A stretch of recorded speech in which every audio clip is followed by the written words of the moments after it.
Islam ini sangat memperhatikan anak dan pendidikannya. Karena anak adalah amanah Allah, sekaligus aset terbesar bagi seorang hamba yang dapat menjadi investasi paling menguntungkan di dunia dan akhirat. Namun dapat juga menjadi bencana. Anak ini di sisi lain menjadi amanah Allah, bahkan bisa menjadi juga bencana dari Allah untuk orang tuanya. Apabila orang tua tersebut tidak melaksanakan kewajiban dan tanggung jawabnya sebagai orang tua, tidak menunaikan hak kepada anak-anaknya. Di dalam Al-Quran dan hadis Nabi SAW, anak ini memiliki 4 posisi. Pertama, disebutkan bahwa anak sebagai perhiasan. Bagaimana Allah Azza wa Jalla berfirman dalam surah Ali Imran ayat 14. Allah Azza wa Jalla berfirman, "Zuyyina lin-nasi hubbus syahawati minan nisa' wal banin wal qanatiril muqantarati minadh dhahabi wal fiddah wal khaylil musawwamati wal an'ami wal harth.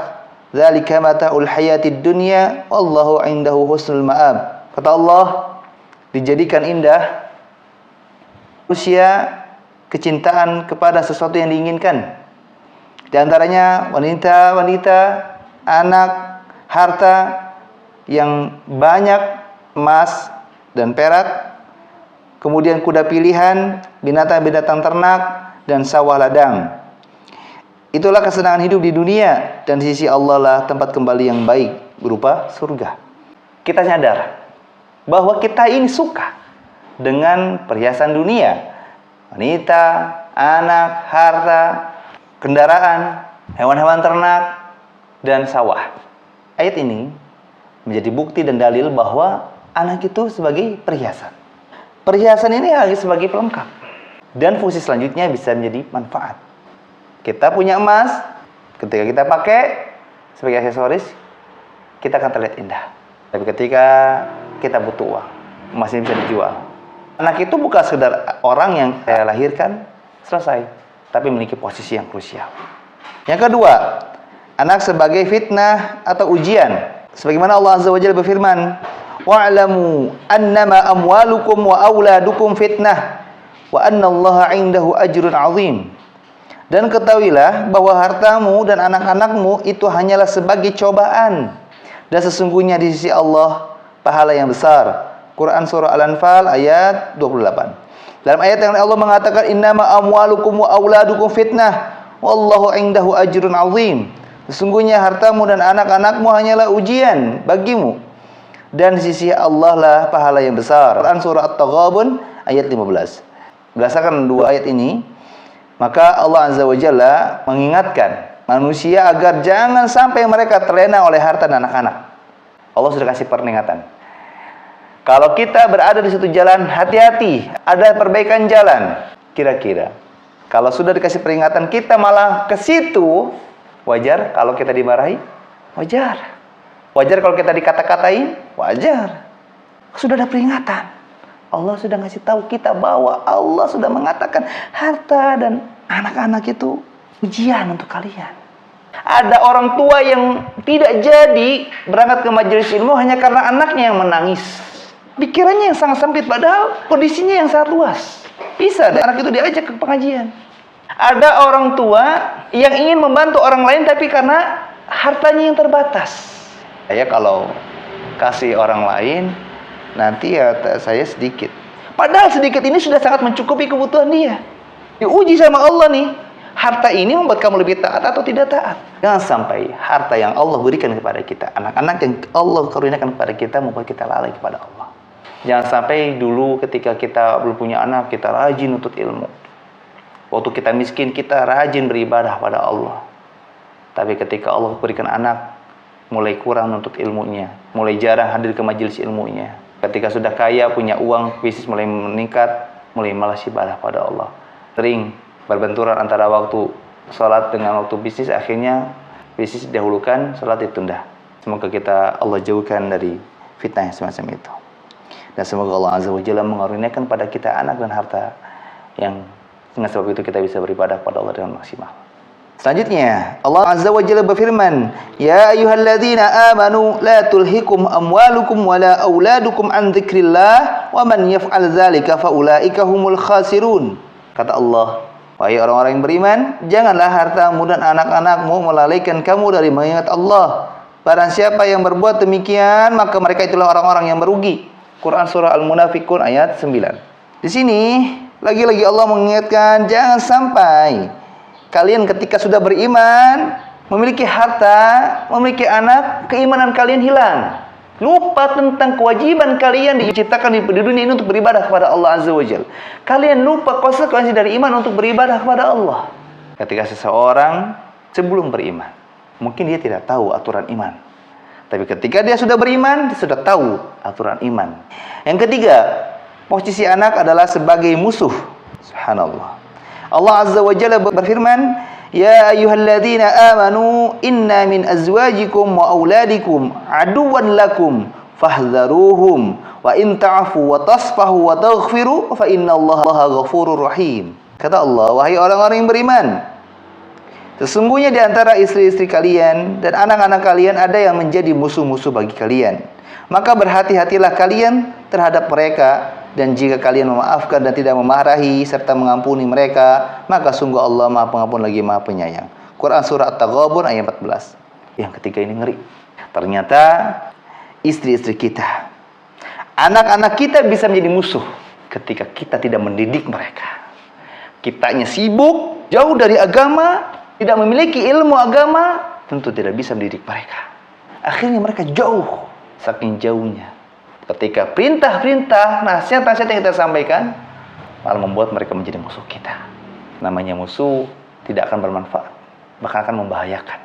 Di sini posisi anak bukan lagi sebagai amanah dari Allah, bukan lagi sebagai perhiasan dari Allah, tapi ternyata sebagai musuh. Kata Allah, maka berhati-hatilah kalian, karena istri kalian, anak kalian bisa menjadi musuh.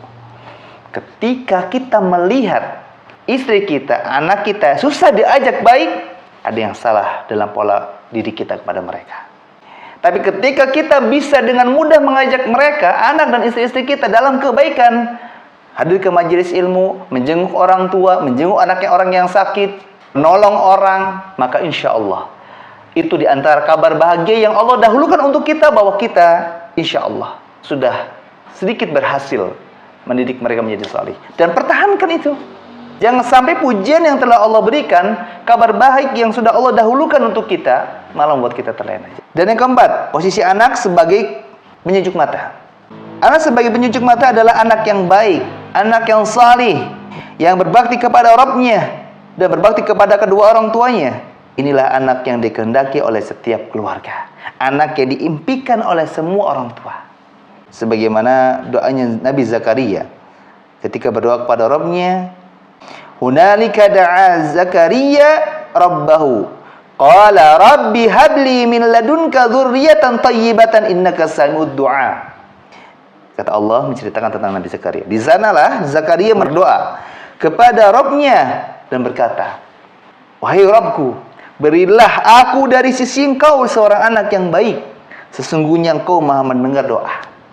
Quran surah Ali Imran ayat 38. Doanya orang saleh. Singkat, bermutu. Wahai Rabbku, berilah dari sisimu seorang anak yang baik untukku, sesungguhnya Engkau Maha mendengar doa. Setelah kita meminta, jangan lupa memuji Allah. Jangan cuma jago memuji orang yang ada kebutuhan dengannya. Pujilah Allah yang kita juga merasa butuh dengannya. Kalau kita jago menjilat orang lain, semoga kita menjago menjilat Allah Azza wa Jalla. Di sini Nabi Zakaria meminta anak yang baik. Karena anak baik memiliki peran yang sangat penting bagi orang tuanya. Bisa membahagiakan orang tuanya di dunia dan membahagiakan orang tuanya di akhirat. Dan Allah pun menyifatkan orang-orang yang beriman dalam berdoa. Walladzina yaquluna rabbana hab lana min azwajina wa dzurriyyatina qurrata a'yun waj'alna lil muttaqina imama. Kata Allah. Dan orang-orang yang berkata, wahai Rabb kami, anugerahkanlah kepada kami istri-istri kami dan keturunan-keturunan kami sebagai penunjuk mata kami, dan jadikanlah kami imam bagi orang yang bertakwa. Quran surah Al-Furqan ayat 74. Semua orang tua ingin anaknya baik, anak yang salih. Kalau dilihat tuh indah, bukan karena rupanya, tapi karena akhlaknya. Tapi keindahan anak itu terbentuk dari keindahan orang tuanya. Dan ingat, ketika kita memiliki profesi sebagai guru, Jangan sampai kita menjadi seorang guru yang lebih profesional, tapi menjadi orang tua yang tidak profesional. Orang yang mungkin memiliki profesi sebagai guru, lebih sayang, lebih hati-hati dalam mendidik anak orang lain, dalam artian peserta didik atau murid-muridnya, tapi tidak hati-hati, tidak perhatian dalam mendidik anak-anaknya. Apakah karena dibayar oleh wali murid, oleh sekolahan, sehingga kita loyalitasnya tinggi mendidik anak-anak di sekolah? Sedangkan kalau di rumah kita merasa tidak digaji, tidak dibayar, akhirnya kita asal-asalan. Justru bayaran Allah untuk kita sebagai orang tua mendidik anak-anaknya dengan perhatian, dengan ilmu, jauh lebih besar nominalnya, lebih berharga pemberian Allah daripada pemberian wali murid yang cuma hanya berapa rupiah. Kalau kita menjadi guru, bisa mendidik anak orang lain dengan baik, tapi malah mendidik buruk kepada anak-anak sendiri, jangan jadi guru. Jangan sampai berpikir sayang, saya sudah gelar S1, S2, S3, malah masanya di rumah. Justru harus kalian bangga. Anak kalian bisa dididik oleh guru yang titelnya S1 atau S2 bahkan S3. Masa kita yang S1, kita ngajarin anak orang lain, tapi anak kita malah dididik oleh orang yang cuma lulusan SD, SMP atau SMA. Sedangkan anak orang lain dididik oleh kita yang gelarnya S1 atau mungkin S2 atau S3. Kan keliru. Ada yang salah nih pola pikir kita ini. Maka sebab itu, ketika kita berharap pada Allah memiliki anak-anak yang saleh, kita meminta kepada Allah agar diberikan anak-anak yang saleh, bahkan istri-istri yang saleh. Upayakan. Kita pun berupaya mengupgrade diri kita menjadi saleh. Yang tadinya belum tahu, usahakan terus mencari tahu tentang ilmu Allah. Karena anak ini membutuhkan dua hal, ilmu dan akhlak. Ilmu untuk mengajarkan mereka tentang hal yang baik, dan akhlak untuk mencontohkan hal yang baik kepada anak-anak. Kata Syekh, untuk mencetak anak-anak yang bisa menjadi penunjuk mata atau qurratu a'yun bagi kedua orang tuanya, tidak bisa diperoleh hanya dengan berdiam diri, bersantai-santai, bersikap cuek terhadap pendidikan anak. Pendidikan yang paling utama bagi anak adalah pendidikan agama yang akan membawa kebaikan dunia dan akhirat, bukan sekedar pendidikan formal hanya untuk mendapatkan gelar dan ijazah yang tidak akan dibawa mati.